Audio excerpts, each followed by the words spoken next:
Mastering running form, the role of collision dynamics and Shank angles. When two objects collide, the result is pure physics. This is true whether the two objects are vehicles speeding down a freeway, billiard balls rolling along a felt tabletop, or a runner colliding with the ground with each step 180 times per minute. The specific characteristics of those encounters between the ground and a runner's foot determine how fast an athlete can run, yet most runners devote very little time to working on their collision dynamics. While runners concern themselves with variables such as weekly mileage, long run distance, running speed, heart rate, and the composition of interval workouts, they often ignore the fact that running capacity depends on the quality of a runner's interactions with the ground.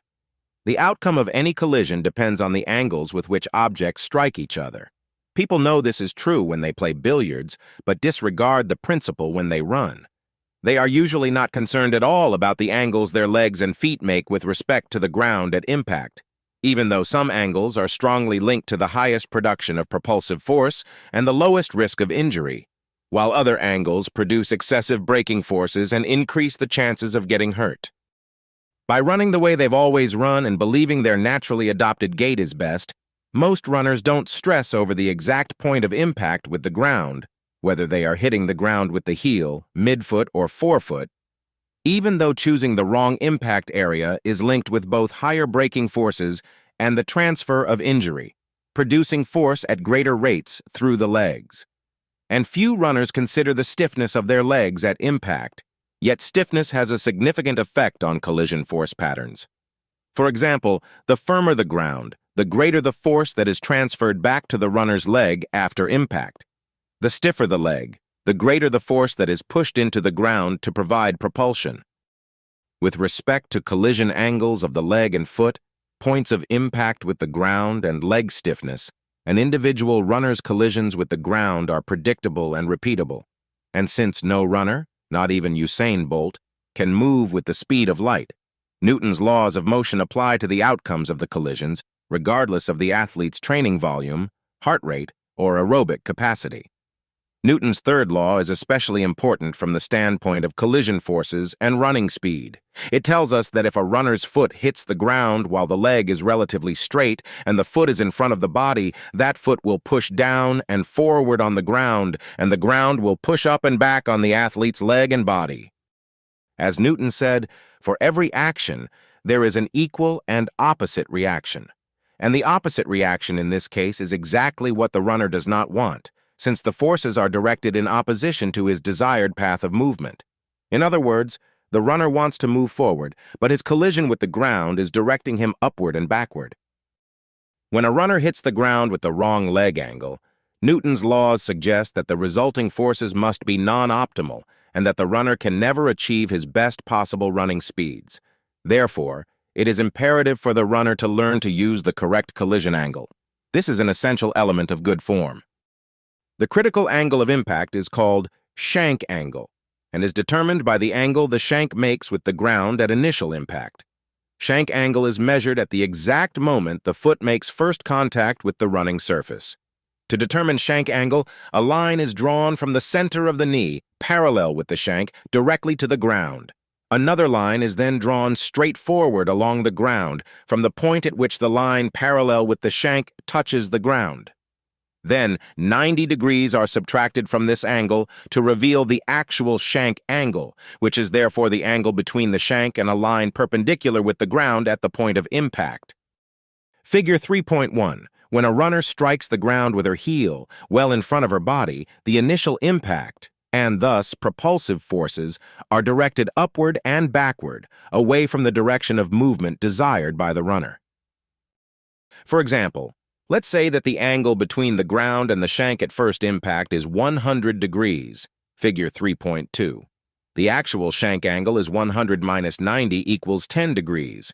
Remember that the shank angle is actually the angle between a line drawn perpendicular with the ground at the point of impact and the shank itself. A shank angle can be positive, neutral, or negative.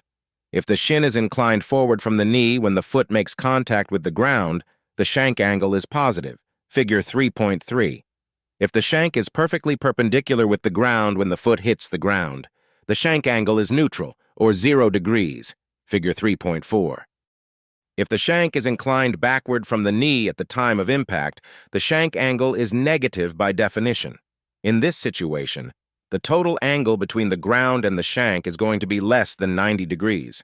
If we say it is 84 degrees, then the shank angle at first impact will be 84 minus 90 equals -6 degrees, figure 3.5, and the athlete is in effect falling forward at impact with the ground. Figure 3.2. Shank angle is the angle between the shank and a line drawn perpendicular to the ground at the point of impact. Figure 3.3. When the shank is inclined forward from the knee at the moment of impact, the shank angle is positive. Figure 3.4. When the shank is perpendicular to the ground at the moment of impact, the shank angle is neither positive nor negative, it is 0. Figure 3.5. When the shank is inclined backward from the knee at the moment of impact, the shank angle is negative. Why is shank angle at initial impact, also called shank angle at touchdown or SAT, an absolutely critical element of running form, even though it has never been mentioned as such, anywhere, prior to publication of this book? As Sir Isaac Newton pointed out more than 300 years ago, the angle at which two objects collide with each other determines the directions of the forces created. A negative shank angle, with the leg pushing down and back on the ground and thus the ground pushing ahead and up on the leg and body, would appear to be optimal during running, but read Chapter 11 to find out why this is actually not the case. In theory, a neutral 0-degree shank angle might be very good because it would allow a runner to bounce forward elastically and economically, like a basketball bouncing along a court, with very little braking force during each impact with the ground. Positive shank angles would appear to be suboptimal since they bring significant braking forces into play, especially at larger shank angles in which braking forces on the body are directed upward and backward fairly dramatically. The bottom line is that shank angle determines the braking and propulsive forces present when a runner's foot hits the ground. Thus, shank angle is critically important since it determines forward velocity. As it turns out, shank angle also has a strong effect on the risk of injury, with large, positive shank angles significantly raising the chance of getting hurt. Somewhat surprisingly, though, small, positive shank angles are actually optimal. There is no gene for shank angle, and therefore it is not genetically determined. It is controlled by environmental factors and extremely subject to corruption by the modern running shoe. It is certainly not set at its optimal position in all runners. In fact, most runners run with horrible shank angles at impact, which both slows them down and magnifies their probability of injury. Fortunately, shank angle is trainable, and this is critical. It should be trained, despite the popular but misguided view that a runner runs the way he runs and nothing should be done about it. In addition to SAT, there is another angle relevant and critically important to form: maximum shank angle. Unlike SAT, which is measured when the foot makes initial contact with the ground, maximum shank angle is determined during the swing phase of gait, when the foot is airborne and moving ahead of the body. Maximum shank angle is measured when the foot has reached its farthest point forward, relative to the body during the forward swing of the leg. To calculate maximum shank angle, a line is again drawn from the knee to the foot, completely parallel with the shank itself. Another line is drawn parallel with the ground from the bottom end of the shank, knee to foot line. The angle between these lines is computed, figure 3.6. Once again, 90 degrees is subtracted from this angle to determine maximum shank angle. In figure 3.6, the maximum shank angle for the runner would be 114 minus 90 equals 24 degrees. The importance of maximum shank angle in running form. Even though, like SAT, it has never before been described in a book, article, blog, video, or app. For one thing, maximum shank angle can be related to step length, which is an important performance variable determined by form. Step length is one of the two essential factors that determines running speed, the other being step rate.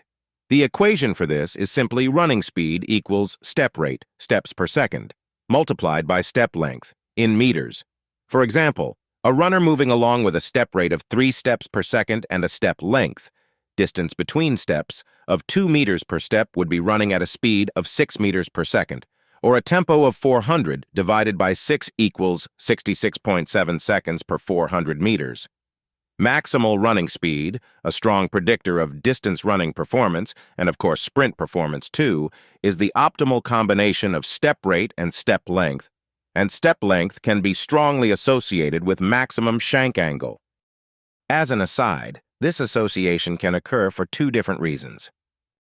A less skilled runner might simply allow the foot to plop onto the ground after a large forward swing, and with a hefty maximum shank angle, thus creating a rather long but suboptimal step length. Suboptimal because of the backward-directed propulsive forces and the corresponding negative effect on step rate. A more accomplished runner might accelerate the foot dramatically back toward the ground after achieving a big maximum shank angle and thus transfer an impressive amount of kinetic energy into the ground, more than could be attained with a small maximum shank angle.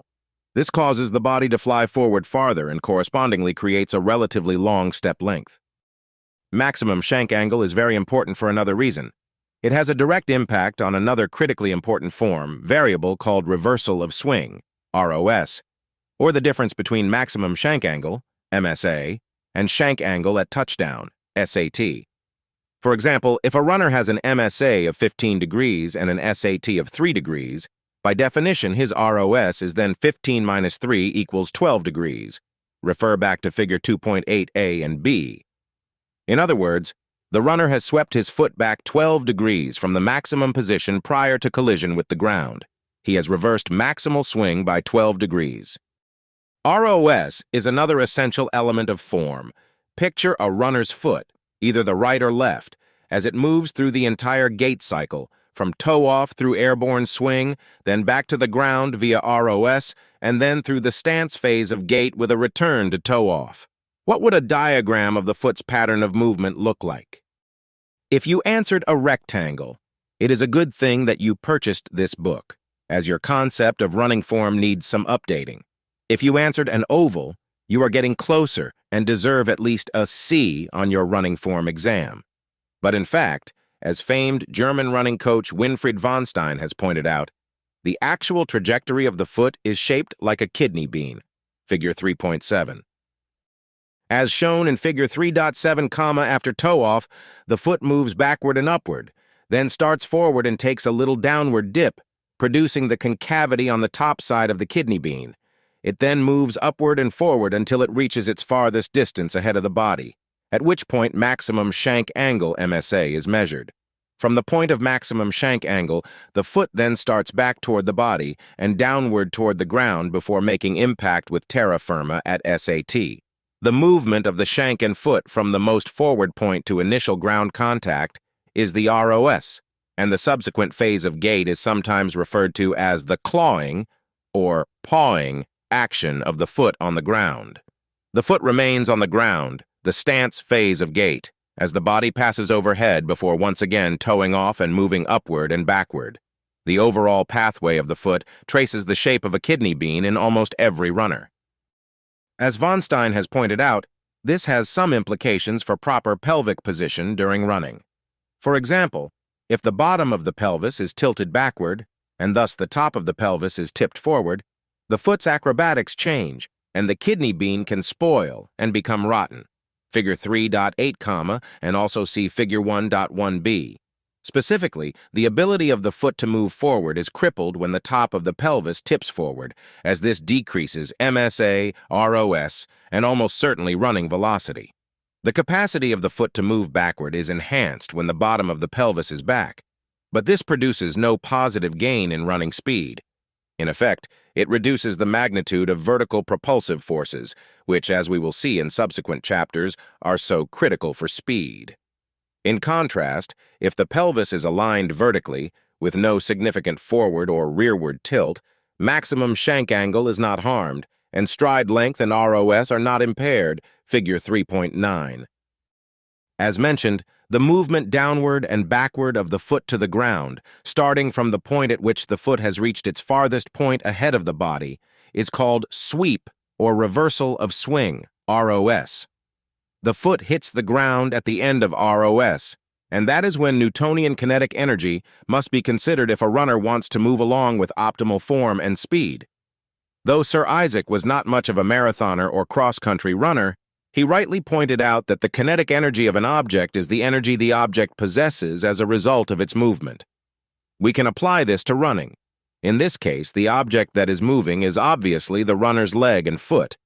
The work that the leg and foot carry out as the foot makes contact with the ground determines the forward propulsive forces created and thus the speed of the runner. And that work is a direct function of the kinetic energy of the leg. The greater the kinetic energy, the greater the work done on the ground and the higher the propulsive force that can be developed. The equation for this phenomenon is simply E sub k equals 1/2 mv squared, where E sub k is the kinetic energy of the leg and foot, and 1/2 is a constant, m is the mass of the leg and foot, and v is the velocity of the leg and foot. From this equation, it is possible to see that the kinetic energy of the leg during running, and specifically during ROS, is determined by the leg's velocity. Expressed another way, the work that the foot and leg can do on the ground, and thus the propulsive force that can be created, depends on the ROS velocity of the leg and its attached foot. In fact, work and force depend on the square of the velocity of the leg, as can be seen in the equation, which means when the velocity of the leg during ROS doubles, the kinetic energy of the leg quadruples. The importance of ROS is readily apparent, yet the average distance runner has an MSA of about 18 degrees and an SAT of only 16 degrees. Yes, that's right. His ROS is an outrageously small 2 degrees, figure 3.10. Very little velocity can be generated from such a small ROS. Further, when the velocity of the leg is generated during only 2 degrees of movement, the leg has very little kinetic energy as it approaches the ground, and very little propulsive force can be created via ground contact. Yet this is the way the vast majority of distance runners move along the ground, with tiny doses of ROS and large SATs. Instead of creating large propulsive force, they are generating mega quantities of braking force. This helps explain why average runners are so slow. It would all seem a little depressing, except that ROS and SAT and thus the forces the leg applies to the ground are responsive to proper form training. Specifically, the drills outlined in this book will dramatically upgrade ROS and SAT and lead to significantly faster running. What is the ROS of Usain Bolt, the world's fastest human in 2017? It is close to insane, as Bolt usually prefers an ROS of about 21 degrees or so when he runs 100 meters at top speed. His maximum shank angle is often about 28 degrees when he sprints 100 meters, and his ground contact shank angle is frequently close to 7 degrees, creating an ROS of 21 degrees or 75% of maximal shank angle. Over the course of those 21 degrees, an amazing amount of velocity is generated, resulting in a high level of kinetic energy that can be transformed into force-generating work against the ground. Elite marathon runners, of course, don't have to generate such bolts of lightning as they run at their relatively slower paces. For example, when Dennis Cometto set the men's world record for the marathon, he employed an average ROS of about 8 degrees, from 14 at MSA to 6 at SAT, just over 1/3 as much as Bolt, yet 4 times as much as the average distance runner. This discussion of maximum shank angle and reversal of swing leads us to another critical quantifiable form variable, the ratio of reversal of swing to maximum shank angle, or ROS-MSA. This variable tells us how effectively a runner is using their swing. In other words, once they load their gun, put their foot out in front of their body, how much of that loading process is used to place propulsive force on the ground. In most cases, the higher the ratio, ROS-MSA, the better the force applied to the ground. Take the case of the average runner we previously mentioned, who swings out 18 degrees but reverses that swing and moves the high leg back by only 2 degrees before hitting the ground, producing a minuscule ROS-MSA of 2/18 or 0.11. Essentially, they are moving their leg and foot back only 11% of the distance they moved them forward, and thus are producing only a minor amount of desired propulsive force on the ground. Furthermore, with their foot so far ahead of the body, since they have not come back the remaining 89%, They are producing huge braking forces with each ground collision. How much better they would be as a runner if they would sweep halfway back, hitting the ground with an SAT of 9 degrees, thus producing an ROS MSA of 9/18 equals sign 0.5 question mark. There would be considerably less braking force, with the foot not so far ahead of the body, and much more propulsive force because of the greater kinetic energy developed by the leg during sweep. They would be even better yet with a larger ROS, coming back to an SAT of about 6 degrees, thus producing an ROS MSA of 12/18 equals sign 0.67. This would decrease braking force since the foot would be closer to the body at impact and would simultaneously increase propulsive force, thanks to the increase in Newtonian kinetic energy.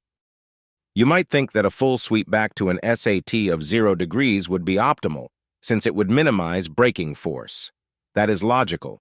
However, this creates a situation in which the shank is not at the proper angle when maximal propulsive force is created.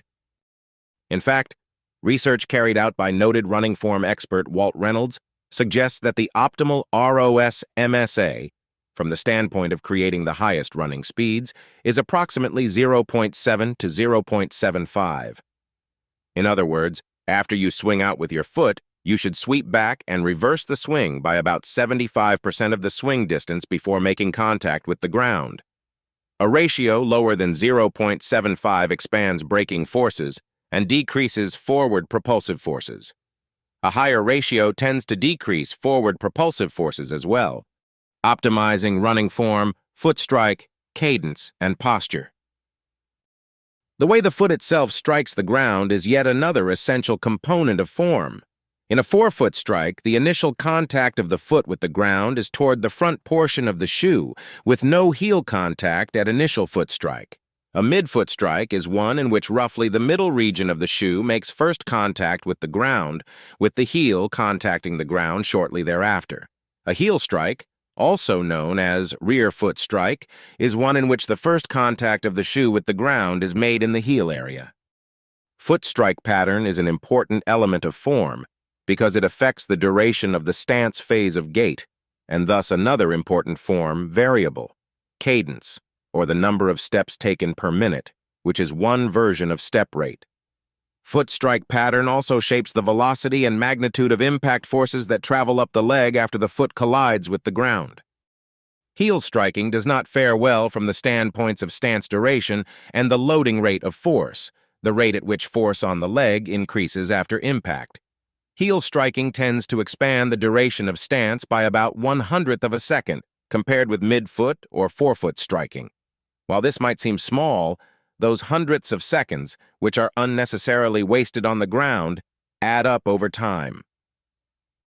In the case of a heel-striking runner taking 180 steps per minute while running 1 mile, or 1.6 kilometers, in 5 minutes, the equation 5 minutes multiplied by 180 steps per minute, then multiplied by 0.01 seconds equals 9 seconds shows they are unnecessarily glued to the ground for a significant amount of time.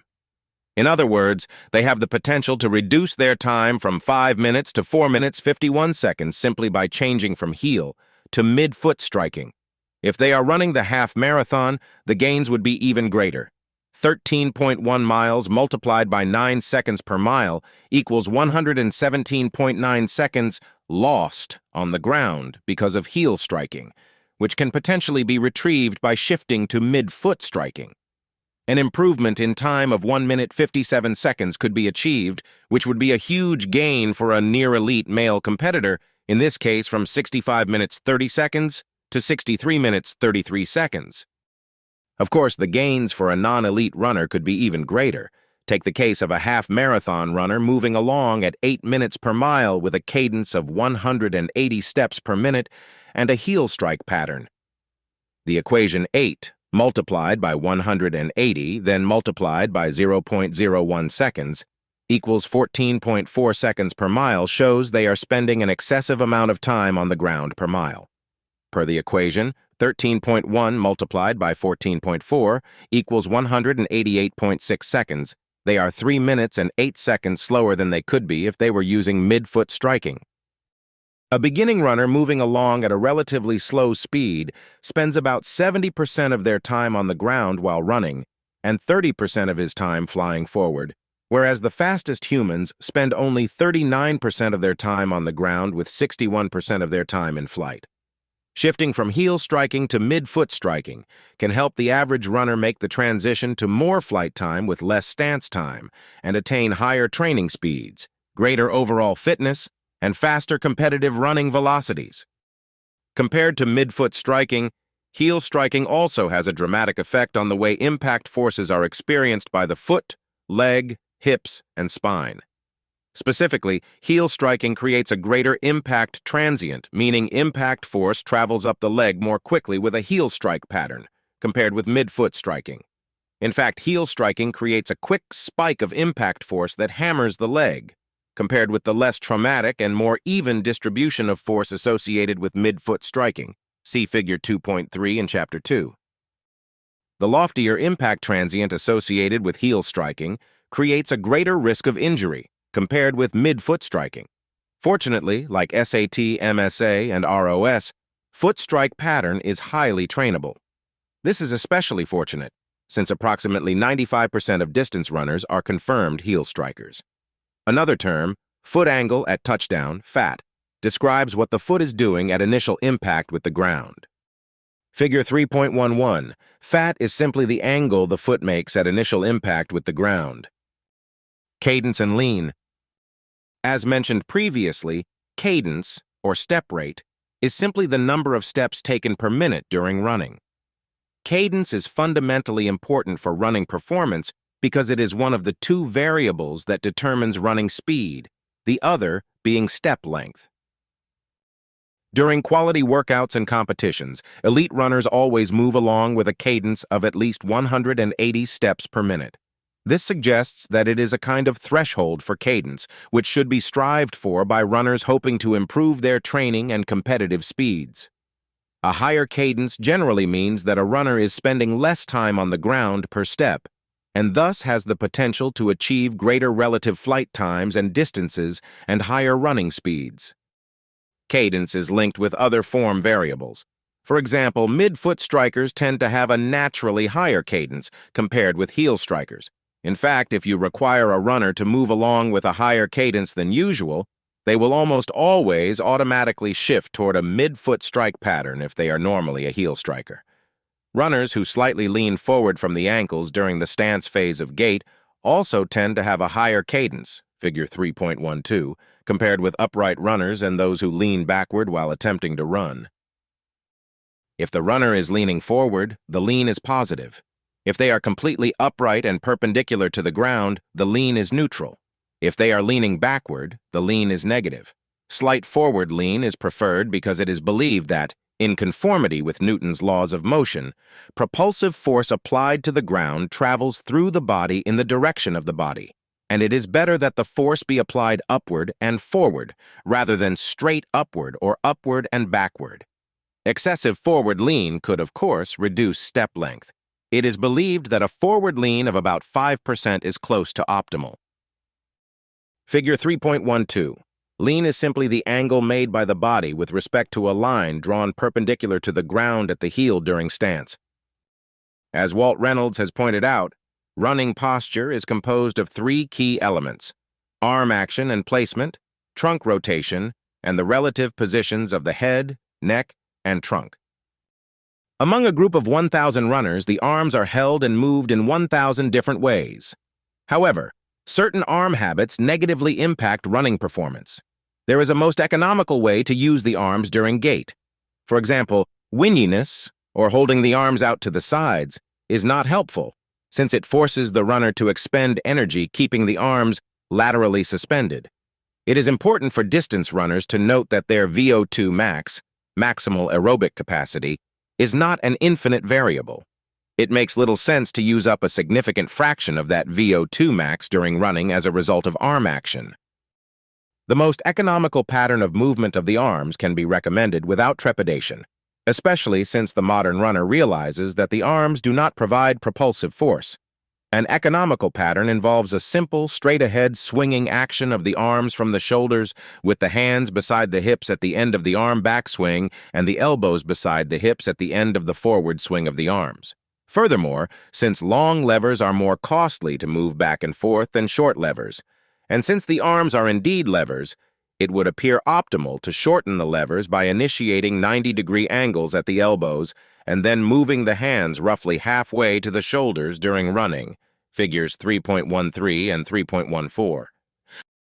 The economy principle also applies to rotational actions of the trunk during running. It makes little sense to rotate the trunk significantly, like a washing machine, clockwise and counterclockwise, as a runner moves along. The greater the rotation, the larger the energy expenditure. A relatively still trunk is preferred. This is attained through diligent training of the core and by paying attention to what the trunk is doing during running. Finally, upper body posture can be determined by taking a video of a runner and then placing points, on a still image from the video, at the center of the runner's head, the center of her neck, and the centers of her thorax and hips. When the dots are connected, the line should be straight. If it is not straight, the runner is moving along with her upper body hunched forward or leaning backward, neither of which is optimal, figure 3.15. Hunching the upper body forward tends to decrease step length and thwart the attainment of the types of speeds that can be obtained with a straighter posture. Leaning the upper body backward tends to push the feet out in front of the center of mass, which increases braking forces whenever a foot hits the ground. Figure 3.13, the 90-degree position of the elbows. Figure 3.14, the halfway position, with the hands moved toward the shoulders. Figure 3.15, hunching the body forward tends to decrease step length and reduce running speed. Fortunately, all three postural elements, arm action, trunk rotation, and head, neck, and trunk position, can be optimized by the drills described later in this book. For the first time in running history, running form can be quantified and then developed and coached in a proper way. The key variables of form are maximum shank angle, MSA, shank angle at touchdown, SAT, foot angle at touchdown, FAT, reversal of swing, ROS, and the ratio of ROS to MSA, ROS-MSA.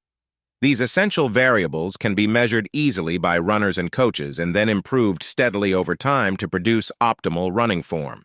Such form will produce a collision physics of running that simultaneously optimizes propulsive forces, minimizes braking forces, and controls the rate at which impact forces are transferred through the leg and body, thereby decreasing the risk of injury.